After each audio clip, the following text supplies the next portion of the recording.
this computer, and we're cracking on, and slideshow from the beginning. Okay. So just also bear in mind that I can't see all of you. I can see some of you, but when there's more than 5 or 6 people on the call, I have to scroll through also, so I can't see all of you. So if you do have an issue, I will stop for a break along the way through and ask for any questions coming back. But feel free at that stage to give us a shout. I'd also appreciate it if anybody's not actually talking to you, if you can just mute your phones, because I know kids and animals tend to run in at some point, or when people are making notes and tapping away on their keyboard, it tends to pick all that up as well. So without further ado, let me crack on.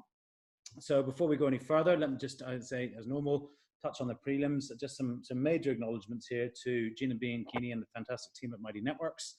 A lot of what we've done here, certainly in the first 3 weeks, is based is through the learnings of what they learned at Ning and Mighty Bell, etc. They've been extremely helpful to us. So we just, again, a little bit of a recap just to make sure everybody's up on the same level, on the same page. We are here looking at community design, and there, as successful communities all have some things in common. We've said this twice before, and we'll say it again. It is the joy of being part of something bigger than yourself, the joy of working towards a common goal, and the joy of building skills and getting better on a personal level. At no point are we talking about a cult where it's the joy of other people saying that you're fantastic. That's not what it's about. It's about building a community where everybody gets the benefit of this joy. The power of your community comes from bringing people together to master something interesting together. And actually, it's that master and bringing together that is the important words there, because we're talking about bringing a community of people together for them to master the issue or the problem that they have at the moment.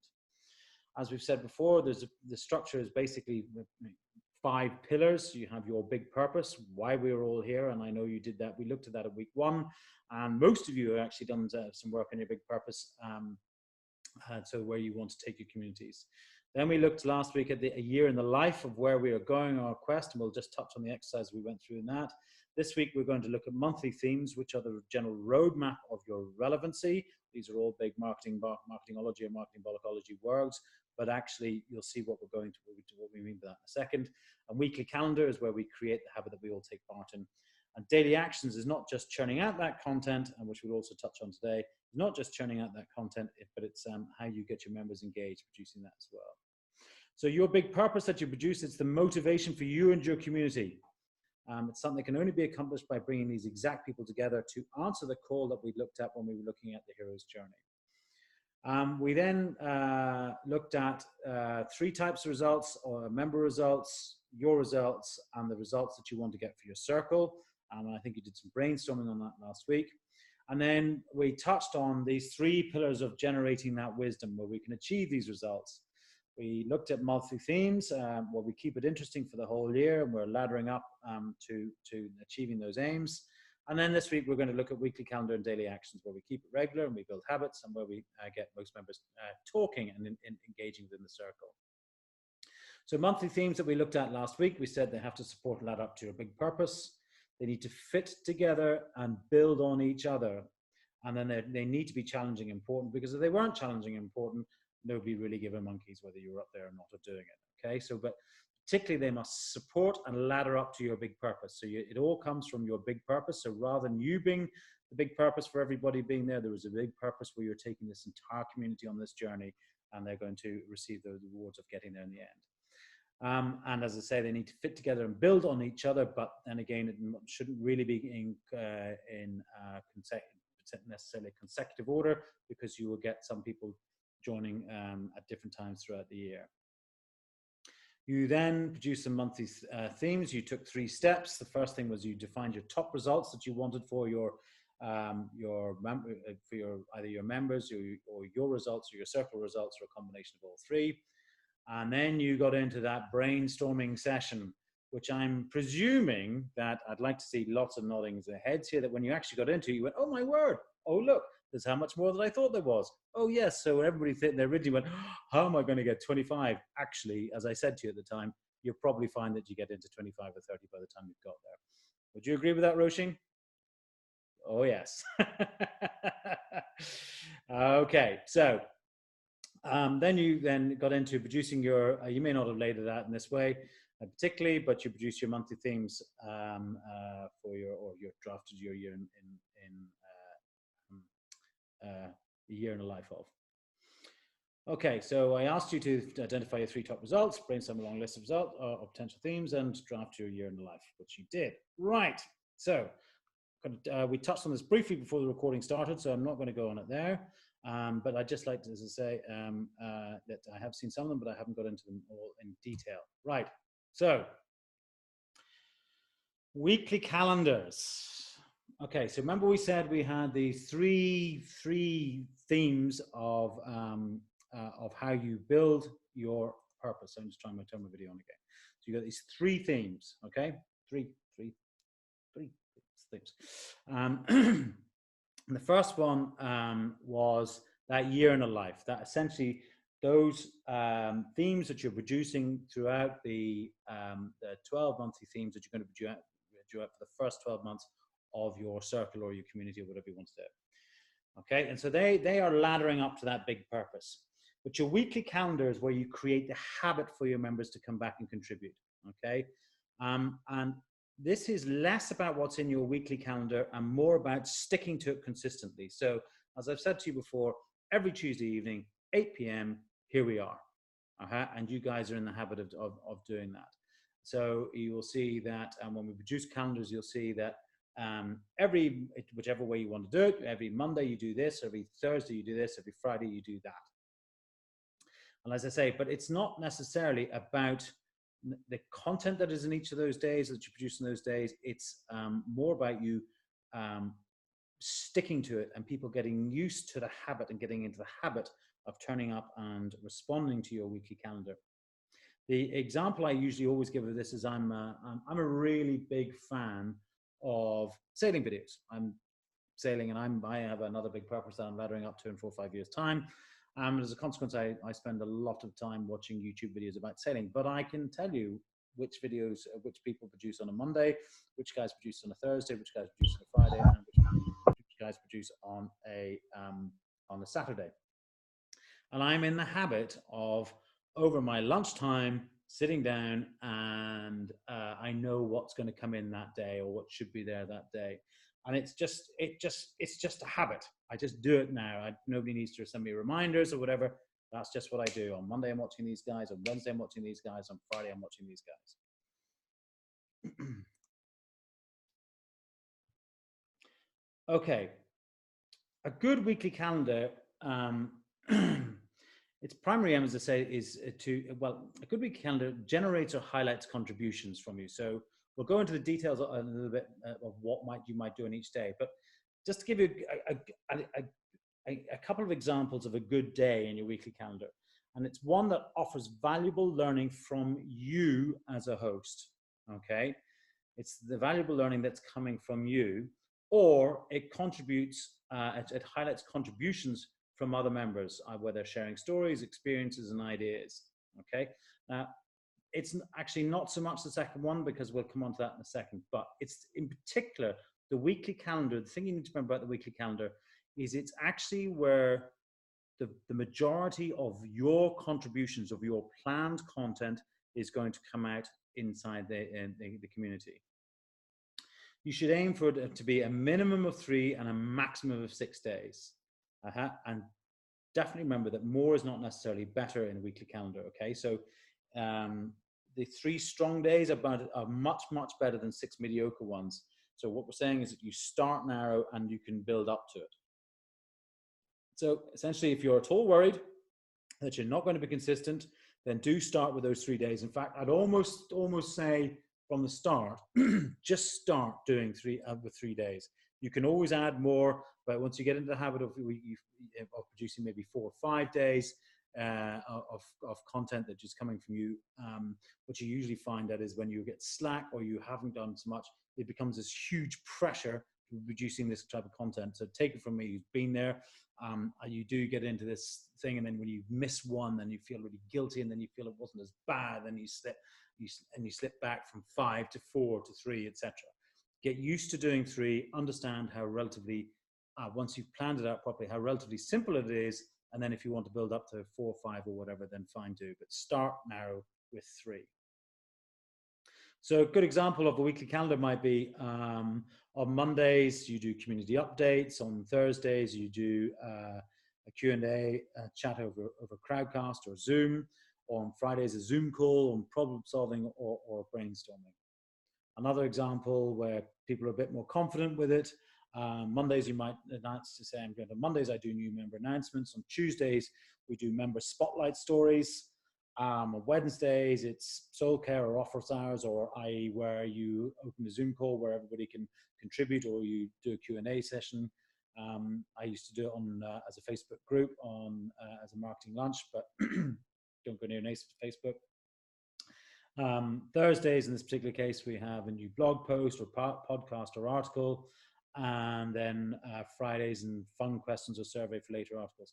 Now note in particular in that one, even though there is 5 days there where you've got a significant piece of content, and actually only on the Thursdays are you doing something that requires a lot of prep or preparation. Okay, i.e. the new blog post, podcast or article. New member announcements is relatively simple. We'll show you an example of that in a minute, because actually it's, yeah, here's Roisin, this is what she does. And a little bit of background, why didn't you, Roisin, tell us a little bit about yourself? You know, so again, with the member spotlight stories. So as a new member, here's Chiran, this is what Chiran does. And give us an example, Chiran, of something that you're particularly proud of, or whatever it may be. Soul care office hours, something that you can't really prep for. It's opened up. Tell me what what's worrying you this week. And then fun questions or surveys for later articles. Okay, maybe the surveys might take a bit more of effort, but really not that much. Okay, so even on a 5-day program, you can see that in fact, actually, there's only 1 day where you actually have to produce a serious piece of content. Another example is for a yoga circle.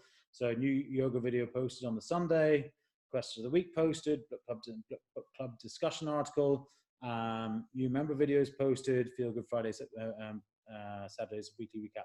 Now, you can see that the new yoga video that's going to be a big gig. And the Wednesday's book club discussion article, that's probably going to be another bit of a big gig, because you're going to have to read the book and create the discussion around it. But again, the other 3 are largely coming from content that has been produced by the members. Bear in mind that this particular example has about 10,000 members of that network. So creating the time to create a new yoga video probably is worth their while. So an example of a community roundup is some screen grabs from some of the stuff that we've done and the Mighty Networks have done. There's a simple post there of social media in 30 minutes or less, etc., or live chat Q&A, and essentially it's just a roundup of what's gone on in that circle that week. And member profiles, dead easy. If you're doing it, if you're running your community or circle within BizBrang, everybody in there has done a member profile, and so again, relatively easy to share. So you might say to, I might say to Alison, I'd like to do a member profile based on you next week. Can you just take a quick look at your member profile and make sure it's as good as you want it to be, or as good as it can be. So again, it's not just you producing the work. Your member is willing to put the work into this because they understand that they're going to get a significant amount of benefit out of it. So any questions so far? If you'd like to, if you do, just feel free to unmute and tell us if there's any questions. No, all good so far? No? Oh, okay. I must be better at this than I thought. Hey, either that or none of you are that interested. Okay, fine. If you're going to be like that, we'll crack on. Right, so we're on down to. So the segue between your weekly calendar and your daily actions, the difference between what we're talking about here is your weekly calendar is about structure and creating habits, as I said, okay? Where the host is the primary contributor at this point. It's largely based, well, maybe that's not quite right. It is of anybody who's going to produce a major piece of content in this bit, it's probably you. Okay, yes, you might get your member to do some more work on the member profiles, etc. But the way I think about this is the contribution that you are making as the host. Now, your daily actions are about driving contributions from, and that is essentially small contributions from your members, where your members are the primary contributor. So daily actions is something where you're looking for comments, you're looking for engagement, you're looking for people to give their take on a piece of content or whatever it may be. So it's the daily actions is where you're stimulating that engagement amongst the community. So these daily actions give your members a clear way to contribute. It should be quick and gives everyone a reason to come back and see what else is going on. It reiterates the value in your community. So when you're not on someone's notifications, they immediately forget about you. You're out of sight, out of mind, especially today, because we have all these other little notifications going on, or these other distractions, okay? But when, if somebody is commenting, or they've read a post, or they've commented on somebody else commented it, it'll automatically knock up in their notifications. And so you then start this conversation circling. It complements and enhances skill building. So on the days you may be posting skills or profile stories in your community, a daily action is the way you ask people to contribute their story or insights on the topic. So they're commenting, they're giving their not necessarily their advice, but their comments and recollections of their experience in this topic that might have been raised. And again, the daily can get flexible over time. If the daily part of the daily action is stressing you out, commit to it for the first 30 days post-launch and reassess what's right for you. So you might only in your weekly actions, in your weekly calendar doing 3 a week, etc. But your dailies is where you are going in for 5 minutes and just pushing that piece of content in. So as I say, in that first 30 days, commit to doing it 6 days a week, or being in and around 6 days a week. Everybody needs a day off for whatever day you want it to be, but commit to being there for the first 30 days for 6 days a week, and then reassess what you want to do after that. But primarily make it fast, make it fun, and make it intriguing. Your goal is to get someone to come back and contribute. This is not about you producing yet another essay where you're asking people to read another 1,000 words of your well-crafted work. This is simply about bringing people back where the majority of the content being produced in this form is coming from members in terms of comments and reactions, etc. So particularly useful in this is questions and polls are great daily actions because everybody gets to contribute. Again, can be done very, very, very quickly. Quite often what I will do is when we have an article, we'll pre-program articles that are coming that we're producing on a particular topic. Usually with me, it's usually to do with marketing strategy. But I've already then preset questions and polls that relate to that article. So I might do an article on the 6 most common mistakes that people make when producing a marketing strategy, or a much more quick and easy headline than that one. But once I've done that, then the follow-up poll, maybe the following day or later on in the week, might be, have you been guilty of forlorn hope marketing, for example? You need to see the post to understand what that is. Or tell us who you can use hotspots and all that sort of stuff. One of the reasons why this is very prevalent or very relevant to what we're doing at the moment to BizMeringue is that doing questions and polls in BizMeringue within a circling BizMeringue is really easy. I mean, really easy. Would you agree with that one, Alison, when I say, yeah, nodding away? Oh, you're still muted. Yeah, sorry. Yes. And funny, we were talking about that recently, that Facebook has removed the functionality of doing polls now on a normal page, which is really, so the fact that BizMeringue, it's actually so easy to do a poll is great. Yeah. Shane, we were talking this morning about trying to do polls on Facebook. Did you get any further on that? No, not yet. That's my task this evening, but that's quite interesting. Can you still do it in groups, Alison? Yes, you can do it. You can do it in a group, but you can't do it on a normal page. Okay, okay. Yeah, so it's obviously their way of moving people into groups, and no doubt they'll start charging for groups. There you go. So that's just my feeling. You want to leave Facebook alone? It's useless. Come back to us. Yeah, exactly.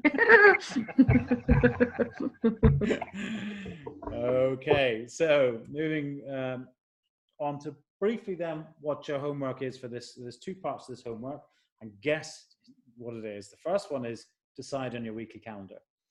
Okay, so if you want to do more than 3, then fine. You may actually already built up a bank of content that you want to use. That's absolutely fine. But remember, 3 good days are better than 6 mediocre days. So decide on what your weekly calendar is going to look like. And then part 2, brainstorm and generate at least 30 questions or polls for your daily actions, and then reduce them down to your top 14 as daily actions. Okay, now hopefully you've learned from last week's exercise that in fact actually brainstorming a whole load actually is easier than you think. And a little tip advice here is just go back and look at the brainstorming you did last week, and you'll find a lot of the content ideas in this stage will come out of that as well. There'll be quite a lot of crossover. Okay, so so what you want to look for is that at least 30 questions or polls, same as I said last week. Set aside an hour of your time, turn off all the other devices, and then sit down with a cup of tea or coffee, whatever you're going to do, and give it a go for 20 minutes. Stop, walk around the room, and then come back to it again, and you'll find that they all then seriously begin to flow quite quickly after that. Okay, so now I'm going to say any questions or comments, because that is us done in about 20 minutes. So, and your task is, as I said, much easier than it perhaps maybe was last week. Any questions or comments from the floor? Go on, Shane.